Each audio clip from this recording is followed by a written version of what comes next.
How's it going, guys? It's Eclipse here, and today we have the brand new vehicle that's come into World of Tanks console to showcase whether or not you should spend your hard-earned money on a premium tier 10 that could have just been a tech tree vehicle. But either way, Wargaming decided that they'd rather make money off of it rather than give us something good that we can use over time and work our way towards. So I guess we'll have to deal with it. Of course, the MBT, the Nemesis MBT, which comes in for World War II, is the tier 10 British heavy tank that is more like a medium, but doesn't really do the job of either one. It has this weird armor profile whereby its upper plate is pretty well angled. Almost think of it like the FV4202, where the armor is pretty decent, but it isn't crazy, and you can get penned quite easily if someone's looking down at you.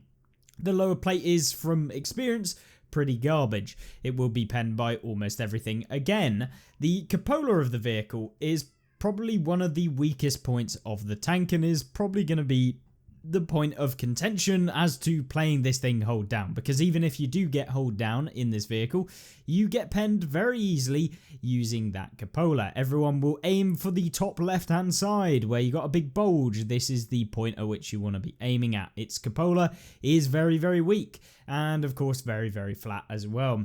The hull armor, when you expose any other side of it, is pretty garbage as well, although you can side scrape somewhat decently with this vehicle compared to a lot of the other British tanks, since the side armor is about 100mm thick with tracks in front, and of course then you do get a lower half of the side armor which is significantly weaker. So yeah, that can definitely be a bit of a problem and probably end up with you getting penned quite easily. As you can see, the blue area, this is the lower half of the side armor, and of course you have to go through the tracks to be able to pen it, but it's not too difficult, and if it is angling like this sort of area, you can still go through it quite easily, and as soon as someone goes just a tad too far over, it's auto penned straight through the side of this tank. And of course, if you go full on side on, it's just got no armor and you get penned by everything, including the turret armor, which is also not too great. The tank looks okay. I mean, it doesn't really scream like really cool looking, so I guess from an aesthetic standpoint, if you were purely after, you know, getting yourself a really cool tank, then that's obviously subjective, but to me, it's not particularly that nice looking either. So yeah, I mean, maybe if you were to have some form of skin for this, then it might look slightly better, give it a bit more actual, I guess, stuff added on that makes it look a bit more unique and novel. Unfortunately, Wargaming haven't done that with the release of this tank, and considering the price tag, they probably should have, considering that this is costing you 18,000 gold if you want to pick it up, which I think is crazy. 18,250 gold, and if we go to buying gold, ooh, yeah, that is about £60 if you want to actually pick up this tank, roughly. Of course, maybe slightly less, maybe about £55 or about $70, which you could go ahead and buy yourself a whole game for that, which I would. I would not be spending £55 to $70 on picking up this tank in this video game to play probably 50 times in total. It isn't to what I would recommend. Obviously, do whatever you want with your own money, but let's showcase what you can do with it and how to take it out, because you're probably more interested in how you take out this thing and whether it's any good, so when you come up against it, you know what you're facing.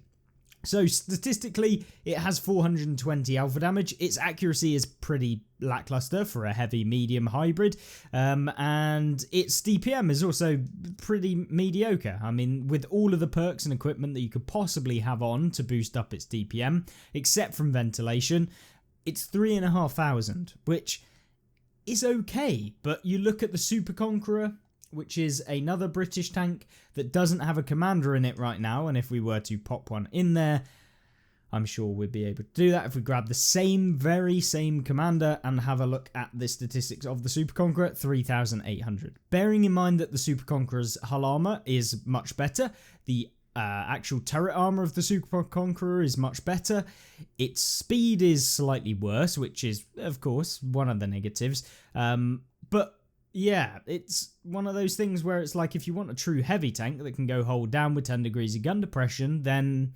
play the Super Conqueror, which is also free, remember. You don't have to pay for this one unless, of course, you get premium time to get through the tech tree faster, but you can get it for free by just playing the game, which is, of course, much better than spending £70 to be able to get a tank straight away that isn't particularly anything interesting. Now, I don't have a problem with Wargaming trying to introduce new tanks that are fairly well balanced, as I think this one is. I congratulate them on at least creating a balanced tank rather than the OP trash that we've been seeing on the game over the last couple of years, and getting really bad, I mean by that, over the last couple of years. But this one, it doesn't have anything novel or unique about it, which is what you would want from a premium tank. It's supposed to be a tank that, you know, has something different. It has something a bit nuanced to it. This one doesn't really have that. And although Wargaming want to give you this idea that it's a heavy medium tank, realistically this is a medium tank that has a little bit of armor, and most of the time you get penned anyway. So if you're trying to play it like a heavy, that it's designated as a heavy tank, you're not going to find it very good. And you'd be much better using the T95 FE4201, which is also a premium tier 10 vehicle, and it's just better. It has 440 alpha, the penetration's much better, you don't have to fire as much gold, it has a similar sort of top speed limit, its armor's more effective, it just is a better vehicle. And then you look at the free ones, you've got the Super Conqueror, as I said already, just way better armor wise, very, very consistent, more DPM. Then you have the Chieftain Mark 6, very similar story, pretty fast, very good hull armor to a degree for a heavy tank. You know, everyone gets penned in the hull armor at this point in heavy tanks, but turret armor works quite well, does have a cupola, can be penned, not so great in that regard, but it's much smaller of a cupola than you would see on the new Nemesis MBT. And then you got the FE215B, which has really nice DPM and one of the best DPMs for a heavy tank, really. But of course sacrifices the armor in order to get that and doesn't really get a whole lot else. So when you compare all of the free heavy tanks that you can pick up in the game, and even some of the premium heavy tanks in the game for the British line, the Nemesis definitely feels a little bit lackluster. And of course, as I said before, doesn't offer anything new other than having a heavy tank that's somewhat fast and has no armor, because it has horrific weak points that make the whole point of this tank, being able to go hold down, pretty much irrelevant. It can be used, and if you do go hold down, it makes the cupola hit a lot harder, but it's very nuanced, and the uses of this aren't too great. And so, yeah, you're going to find yourself in a lot of situations where playing up against other heavy tanks at tier 10 is just not too great. So I wanted to give you like the rundown of the tank and its similarities to some of the other tanks, and my honest opinion on which other vehicles you should probably go for if you're thinking about this one, to make sure that you are damn sure that you want to spend $70 or £55 on a vehicle like this if you are intending to spend that money. I highly implore that you probably don't do that as my recommendation, but of course do what you want. Anyway, the Nemesis MBT overall feels okay. It's yet again not got the greatest hit points, but it's on par with some of the others. The Alpha's nice to have 420 over the 400 that you see with a lot of mediums, but remember this is a heavy tank, and so yeah, you're comparing it very similarly to pretty much all of the other British heavy tanks, which you don't have to pay for. So Nemesis MBT, decent penetration, but it's very normal for all of the heavy tanks of its tier. It's probably on the lower side of the ones that you can actually pick up. Its premium pen is nothing exceptional and one of the lowest of all of the British heavy tanks.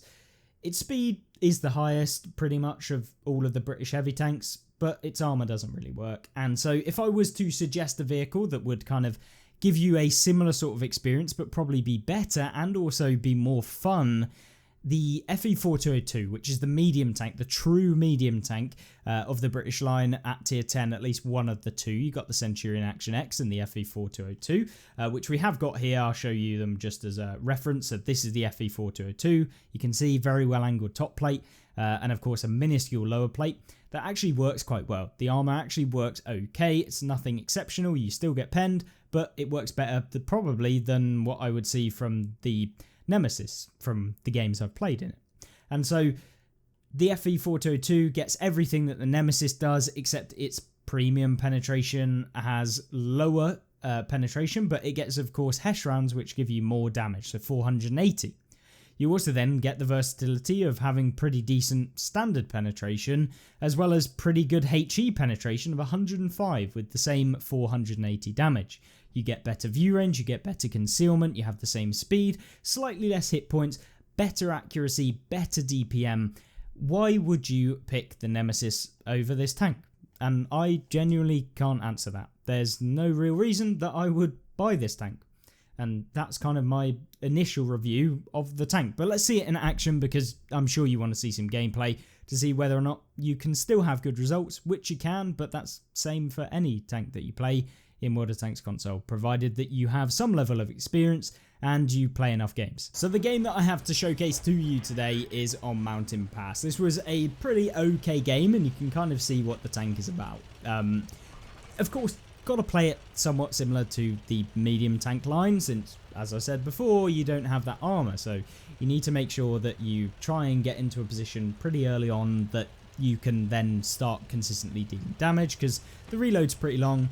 It's about 8 seconds, I believe, off my memory. Of course, when you're using enhanced combat rations, that will go significantly up or down even, so your DPM goes up. And of course, when you activate your rations, it goes up even more. But the problem is that it's not quite got the best power to weight ratio. So you've got 16 power to weight ratio as the base kind of value. I think it's like 16.4 or something like that, but it's not particularly too speedy. It doesn't feel really nice to get up to that top speed, and you can find yourself really kind of finding it annoying. Now, of course, we bounce off the side of a French light tank. That's never happened before. Of course, hitting just the tracks and going underneath the French light tank, which is often the case. So if you're bouncing off of them, just as a word of advice, it happens to everyone, and it's pretty much just when your round hits the track and doesn't hit any armor behind it, just as an overview as what that is, if you're wondering why you bounced off of a French light tank, or the Batchat 25T, or pretty much any of the French tanks. A lot of the time their frontal drive wheel or rear drive wheel have absolutely no armor behind them, and the light tanks are especially bad because the lower half of their tracks, there's no armor behind it because the bottom half of the hull is really high up compared to a lot of other tanks. So if you're wondering, there's a little bit of advice, or at least an idea. Anyway, definitely wasn't paying attention and was definitely not watching a YouTube video at the time of playing this game. Anyway, we've done 850 damage, and at this point I'm feeling sorry for the light tank, who's basically got no support over here. So we're going to kind of move over to this sort of direction. Unfortunately for him, the Grilla 15 just YOLOs down and takes him out. But now it gives us the opportunity to push and reclaim some of the hit points that our light tank has lost to this Grilla by farming him. Of course, the Grilla does now have a fully traversable turret, which makes it really, really fun. I really enjoyed playing the Grilla, and I highly recommend trying out the entire Grilla line. The whole line is super, super fun. Now, we could be loading our HE rounds here, but I simply just didn't do it quick enough to the point where it is actually going to be worth swapping rounds. Now, you can see when we've got our enhanced combat rations active, it's a 6.5 second reload to do 420 alpha, which is very good. It's nothing insane, but it's definitely up there with some of the better ones. But we're going to try and go for the tracking shot on this Batchat 25T, which we managed to hit pretty easy, pretty solid hit. And of course can track him down. He's now burnt his repair kit in order to open that or get his tracks back online. But there's still a little bit of work to do. The Grilla 15 of course gets taken out with the Centurion at AVRE, as I'm sure you all love to see the Centurion AVRE taking out paper vehicles, as always. But with 2,800 damage down, we are on nearly full health. The T95E2, I believe it was, the medium tank for the American line, this is also, or T95E6, is also a premium medium tank, and probably a better one than this, because it's similar sort of speed limit, much better power to weight, not much better, but better, and it also gets much better DPM. And so in being a heavy tank in this sort of role as a Nemesis MBT, you don't get the DPM of a medium tank, but it's also not a heavy tank. So it's kind of like Wargaming didn't know what to make their minds up with. Are they making it into a heavy tank, or are they making it into a medium? Are they going to give it armor that actually somewhat works, or are they not going to give it armor that actually works? And if they did either one of those things, maybe the tank would actually have a role within the game that isn't just fulfilled better by other vehicles in the game. So when they make a hybrid vehicle like this, you have to give it something novel or unique, otherwise it just ends up being worse than either playing a heavy tank in a heavy tank role or playing a medium tank in a medium tank role. If you're playing this tank in a medium tank role or a heavy tank role, it's worse than if you were to just play a vehicle of the similar sort of class.